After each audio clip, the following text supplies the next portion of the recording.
بسم اللہ الرحمن الرحیم۔ جیسا کہ آپ حضرات سے وعدہ کیا گیا تھا کہ جامعۃ الحسن ساہیوال کا جو نیا سلسلہ مسائل پوچھئے دین سیکھیے رمضان المبارک میں شروع کیا گیا، تو اس میں جتنے سوال پوچھے جائیں گے ہم ویڈیو کلپ کی صورت میں ان کا جواب دیں گے۔ تو الحمدللہ بہت سارے مسلمان بھائیوں نے بہنوں نے اس سلسلے میں سوالات پوچھے ہیں۔ سب سے پہلا سوال ضلع خانیوال سے ہماری ایک بہن کا ہے، احسن پل باگڑ کوئی جگہ ہے جہاں سے وہ پوچھ رہی ہیں کہ حضرت میں نے زکوٰۃ کا حساب کیا ہے اور 25,000 زکوٰۃ بنی ہے، لیکن میں 30,000 زکوٰۃ دینا چاہتی ہوں تاکہ اگر حساب و کتاب میں کوئی بھول چوک ہو گئی ہو تو وہ پوری ہو جائے۔ کیا ایسا کرنا صحیح ہے یا نہیں؟ تو جواب اس کا یہ ہے کہ ایسا کرنا نہ صرف یہ کہ صحیح بلکہ افضل ہے کہ جتنا فریضہ ذمے میں ہے اس سے بڑھا کر دیا جائے۔ تو یہ تو بڑی افضل بات ہے اور بڑی فضیلت کی بات ہے کہ جتنی زکوٰۃ ہوگی وہ زکوٰۃ ادا ہوگی، جو زائد ہوگا وہ صدقہ ہو جائے گا۔ دوسرا مسئلہ تونسا شریف سے ہمارے بھائی محمد شاہد تونسوی صاحب پوچھ رہے ہیں کہ حضرت مسئلہ یہ پوچھنا تھا کہ نماز تراویح سنت ہے یا فرض یا واجب یا مستحب ہے؟ تو صحیح قول کے مطابق نماز تراویح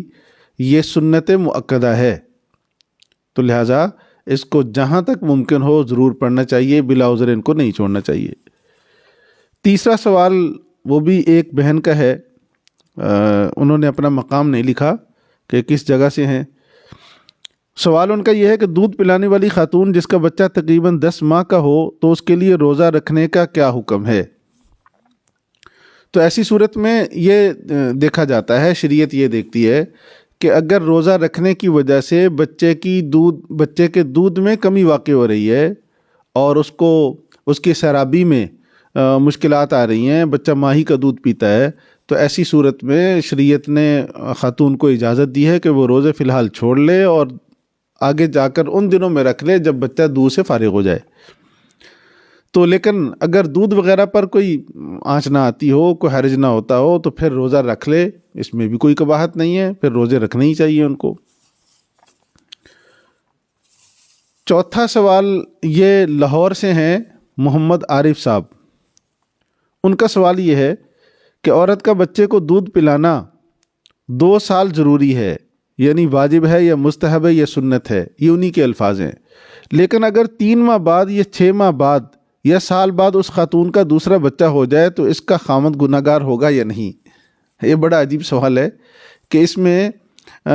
دیکھیں بنیادی طور پر تو تعلیم یہی ہے کہ میاں بیوی دونوں کو اس بات کا خیال رکھنا چاہیے کہ جب بچہ دودھ پینے کے مراحل سے گزر رہا ہے تو ان دنوں میں وہ بہت احتیاط سے کام لیں، لیکن اگر احتیاط کے باوجود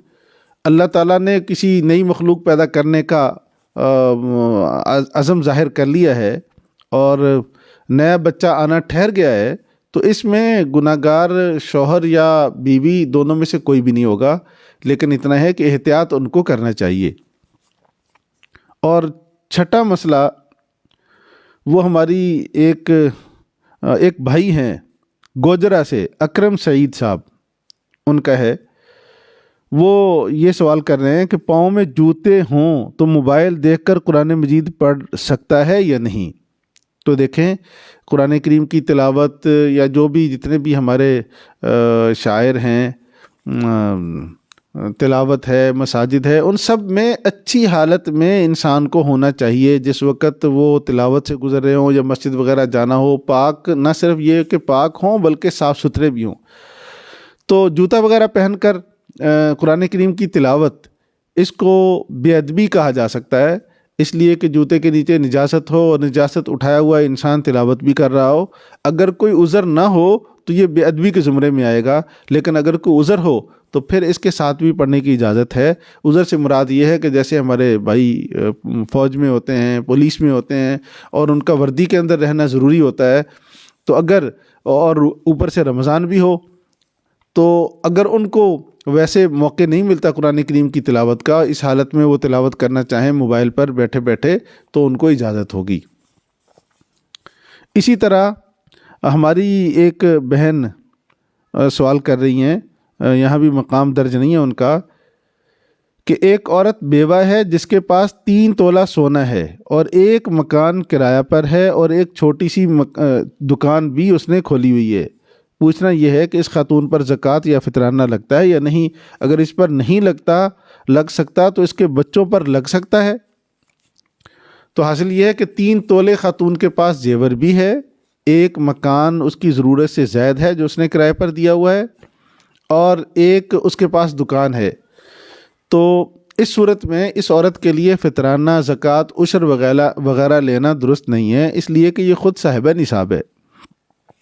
باقی رہی اس کے بچوں کی بات، اگر اس کے بچے نابالغ ہیں تو ان کے لیے لینا بھی درست نہیں ہے، اور اگر اس خاتون کے بچے بالغ ہوں تو پھر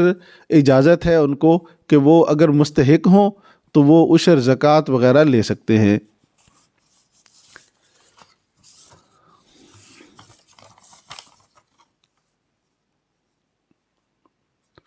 اسی طرح ڈینگا شہر سے ہمارے سکندر حیات بھائی مسئلہ پوچھ رہے ہیں کہ ہمارے نزدیک ایک مسجد ہے جو کہ تراویح پارہ یا سوا پارہ پڑھتے ہیں، اگر ہم وہاں نماز تراویح پڑھ کر آگے ایک اور مسجد جس میں 3 پارے پڑھتے ہیں اور ظاہر ہے کہ وہ زیادہ وقت لگاتے ہیں، تو کیا ہم پہلے اس تراویح پڑھنے کے بعد مسجد میں جا کر ان کی بقیہ رکعات میں ان کے ساتھ پڑھ سکتے ہیں؟ یہ انہی کے الفاظ ہیں جو میں آپ کے سامنے سوال کی صورت میں پڑھ رہا تھا۔ حاصل اس کا یہ ہے کہ ایک آدمی ہے، اس نے اپنی مسجد کے اندر نماز تراویح 20 رکعت پوری کر لی، لیکن اور کوئی مسجد ہے کہ وہاں تراویح تھوڑی سی لمبی ہوتی ہے، وہاں بھی رکعات باقی ہے، تو یہ سائل یہ پوچھنا چاہتے ہیں سکندر حیات صاحب کہ ہم اپنی تراویح 20 پڑھنے کے بعد کسی اور تراویح کی جماعت میں شریک ہو سکتے ہیں یا نہیں؟ تو اس میں کوئی قباحت نہیں ہے، آپ نفل کی نیت سے شریک ہو جائیں گے، آپ جو کچھ پڑھیں گے وہ نفل ہوگا۔ اسی طرح سکندر حیات بھائی کا دوسرا سوال یہ ہے کہ زکوٰۃ میں سال گزرنے کی شرط کی وضاحت فرما دیں۔ مثلا ایک آدمی رمضان میں زکوٰۃ دیتا ہے تو اس رمضان میں اس کے پاس 5 لاکھ روپے ہیں اور آئندہ سال اس کے پاس رمضان میں 7 لاکھ ہیں، تو کس اعتبار سے زکوٰۃ ادا کرے گا؟ یعنی 5 لاکھ کی یا 7 لاکھ کی؟ حاصل یہ ہے کہ سکندر صاحب یہ پوچھنا چاہتے ہیں کہ میں مثلا پچھلے سال یکم رمضان کو 5 لاکھ میرے پاس آیا اور میں صاحب نصاب ہو گیا، اب آئندہ اس رمضان میں یکم رمضان میں میرے پاس 7 لاکھ ہے، تو زکوٰۃ مجھے 5 کی دینی ہے یا 7 کی؟ تو آپ کو 7 لاکھ کی زکوٰۃ دینی ہے، اس لیے کہ جو زکوٰۃ آتی ہے وہ رقم پر آتی ہے، اور سال گزرنا ہر روپے پر شرط نہیں ہوتا، بلکہ صاحب نصاب ہونے کی حالت میں سال گزرنا شرط ہوتا ہے۔ تو آپ صاحب نصاب تھے، سال گزر گیا، اب جو آخر ڈیٹ آپ کی زکوٰۃ کی ڈیٹ ہے اس میں آپ کے پاس جتنی رقم موجود ہے، وہ مہینہ پہلے آئی، ہفتہ پہلے آئی یا 1 دن پہلے آئی ہے، اس ساری زکوٰۃ اور ساری رقم کی زکوٰۃ دینا آپ کے ذمہ ضروری ہے۔